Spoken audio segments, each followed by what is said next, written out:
بہت دل میں آپ کو تکلیف ہوتی تھی، اور اس تکلیف کو قرآن نے جگہ جگہ الفاظ میں اس کی عکاسی کی ہے۔ پچھلی سورہ جو ہے سورۃ الکہف، اس کی آیت نمبر 6 بھی آپ کو یاد ہوگی کہ فَلَعَلَّكَ بَاخِعٌ نَفْسَكَ عَلَىٰ آثَارِهِمْ إِن لَّمْ يُؤْمِنُوا بِهَٰذَا الْحَدِيثِ أَسَفًا، کہ اے نبی شاید آپ اپنے آپ کو گھوٹ ماریں گے، آپ اپنے آپ کو ہلاک کر دیں گے ان کے پیچھے کہ ایمان نہیں لا رہے ہیں اس بات پر، یعنی قرآن پر۔ اس سے بھی پتہ چلتا ہے رسول اللہ صلی اللہ علیہ وسلم کو کس درجے کا غم تھا ان کے ایمان نہ لانے کی وجہ سے۔ اور سملر آیت سورۃ الشعراء سورہ نمبر 26 آیت نمبر 3 میں بھی ہے کہ لَعَلَّكَ بَاخِعٌ نَفْسَكَ أَلَّا يَكُونُوا مُؤْمِنِينَ، کہ شاید آپ اپنے کو ہلاک کر ڈالیں گے کہ یہ لوگ ایمان نہیں لا رہے ہیں۔ تو یہ سارے آیات سے پتہ چلتا ہے کہ رسول اللہ صلی اللہ علیہ وسلم انتہائی غمزدہ رہتے تھے اس بات پر کہ یہ ایمان کیوں نہیں لا رہے ہیں۔ تو اس میں سے ایک فیلنگ آپ کو اور کبھی کبھی آ جاتی تھی، کہیں ایسا تو نہیں کہ میری طرف سے کوئی کوتاہی ہو رہی ہے، کوئی کمی ہو رہی ہے، میں پوری طرح سے نہیں پہنچا پا رہا ہوں۔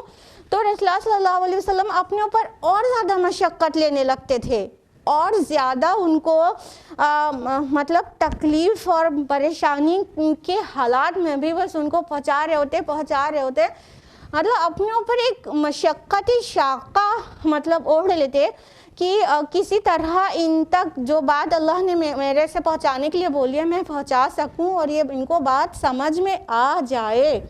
تو ایک تو یہ مطلب ہے کہ ہم نے اس قرآن کو اس لیے نازل نہیں کیا کہ آپ مشقت میں پڑ جائیں، تو ایک تو یہ مطلب ہے۔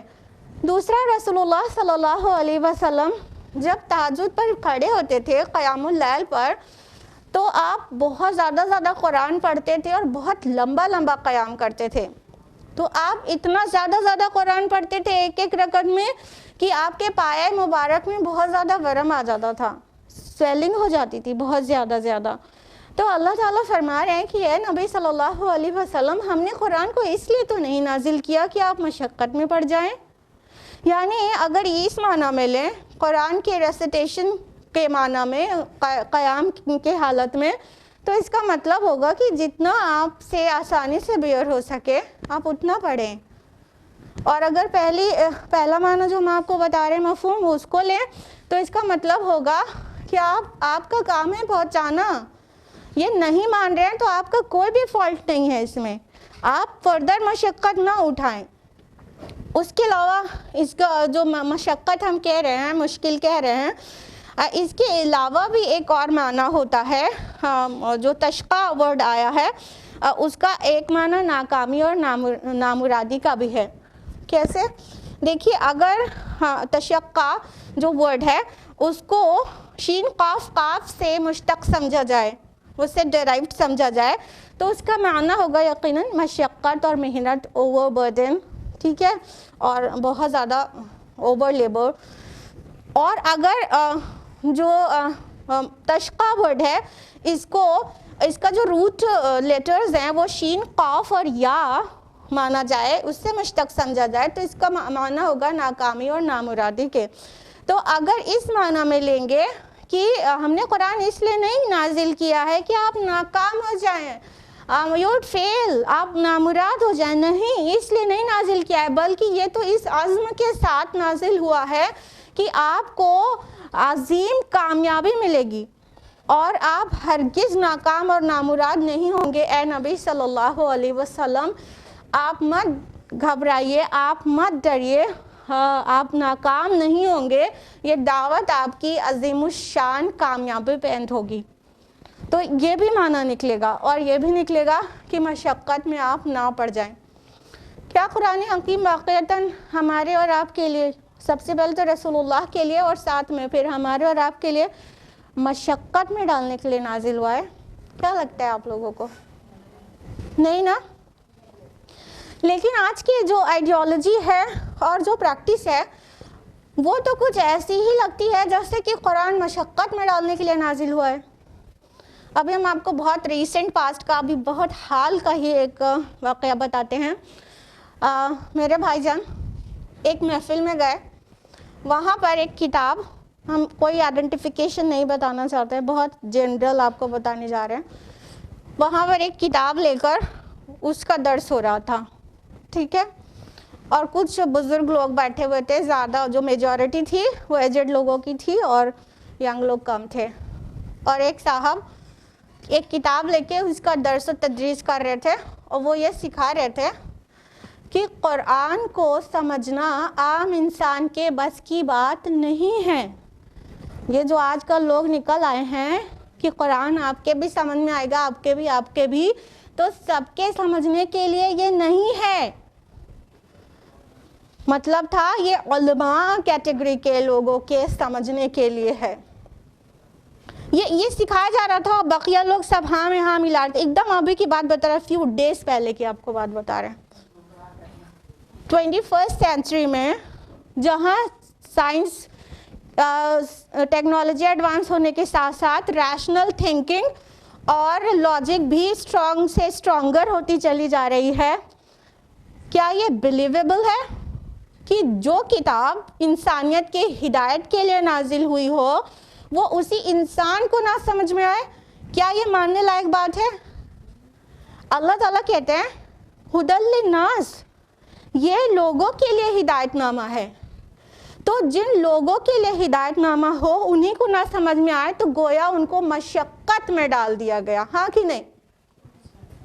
It's logical, it's very rational thinking نا, کہ اگر ہماری اور آپ کی ہدایت کے لیے نازل ہوا ہے اور ہم نے دارالعلوم سے 16 علوم حاصل نہیں کیے ہیں تو ہمیں یہ قرآن سمجھ میں نہیں آئے گا. اور اگر ہمیں ہی یہ سمجھ میں نہ آئے اور ہماری ہی ہدایت کے لیے ہے تو اس نے تو ہمیں مشکل میں ڈال دیا ہے.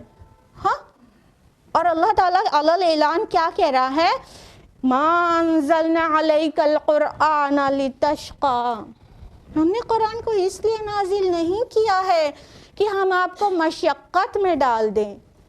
لیکن یہ تھاٹ جو سکھائی جا رہی ہے, سامنے والے ہاں میں ہاں ملا رہے ہیں اور کسی بھی لیول پہ ریشنل نہیں ہے.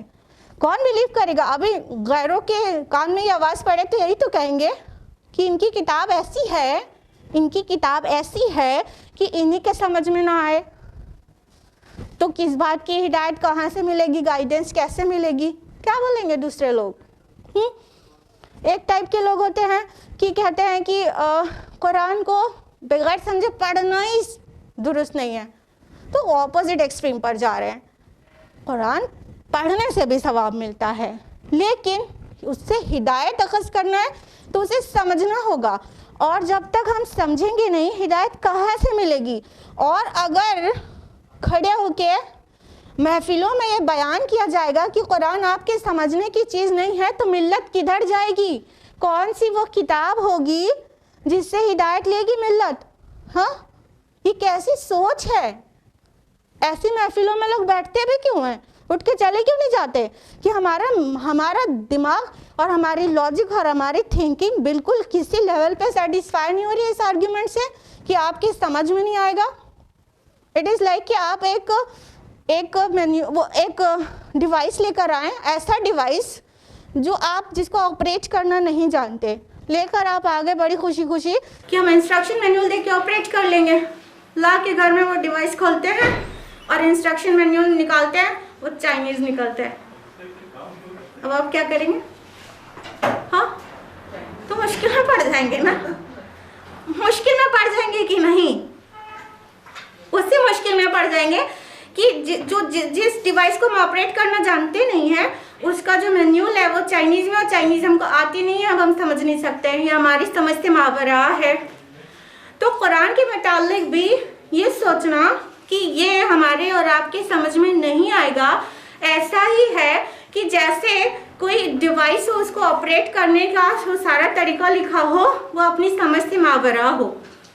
تو قرآن مجید ہرگز ہماری سمجھ سے ماورا نہیں ہے, بلکہ اللہ تعالیٰ نے اس کو ایسا بنا کے نازل کیا ہے کہ اس کو یہ گنوار کے بھی سمجھ میں آتا ہے, اللہ کی قسم یہ گنوار کے بھی سمجھ میں آتا ہے اور متاثر کرتا ہے, اور ایک انٹلیکچوئل کو بھی سمجھ میں آتا ہے اور متاثر کرتا ہے. قرآن کی یہ شان ہے. تذکر کے لحاظ سے قرآن آسان ترین کتاب ہے, easiest book of the world, but